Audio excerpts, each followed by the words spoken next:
Beethoven était au programme du dernier concert donné cet été dans la cour d'honneur du Palais Princier par l'Orchestre Philharmonique de Monte-Carlo. Une cour d'honneur archi-comble, comme lors de chaque concert. Au programme, la 7e symphonie de Beethoven et le concerto pour piano et orchestre numéro 4 en sol majeur, opus 58, avec en soliste Philippe Bianconi, un pianiste très apprécié non seulement du public, mais aussi du maestro Gelmetti qui dirigeait ce concert.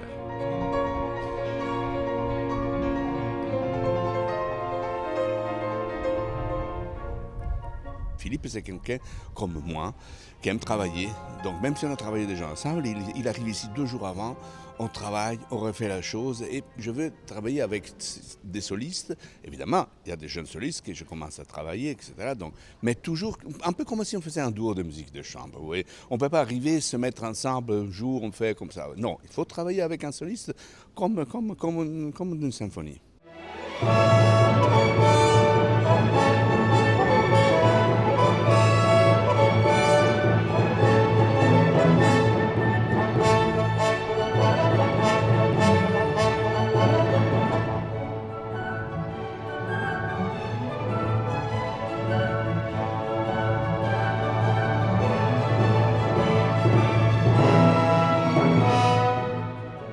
Créée en 1813, la 7e symphonie de Beethoven a été l'un de ses plus grands triomphes dans sa vie de compositeur. Dans cette symphonie, Beethoven délivre un message personnel plein d'optimisme. On a parlé, à propos de cette 7e symphonie, de Cantique des cantiques de la joie.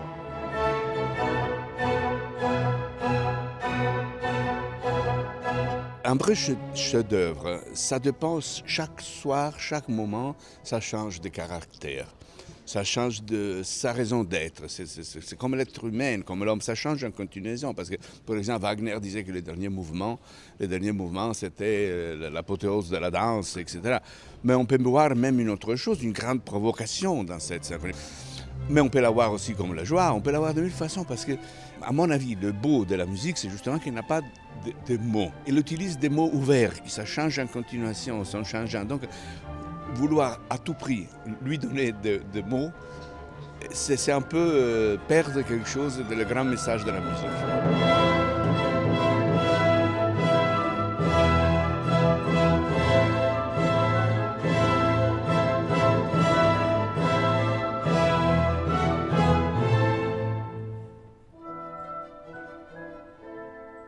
Maestro, c'est votre dernier concert en tant que directeur artistique et musical.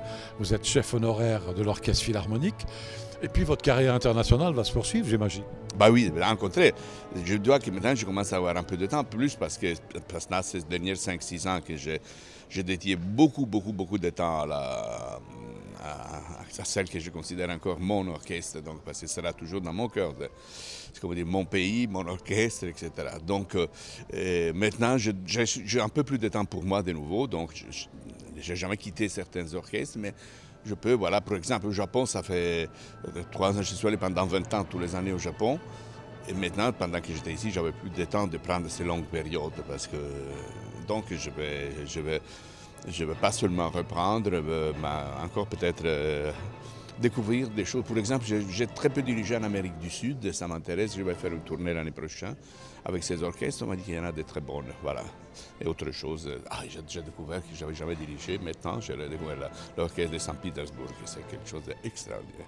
Mais toujours sans jamais quitter cet orchestre, c'est toujours dans mon cœur, on a fait tellement de travail maintenant, elle va si bien, je suis très fier de ce qui passe avec cet orchestre, et je serai toujours avec mon cœur près d'elle, et justement, voilà. Merci, bravo. Merci à vous, au revoir.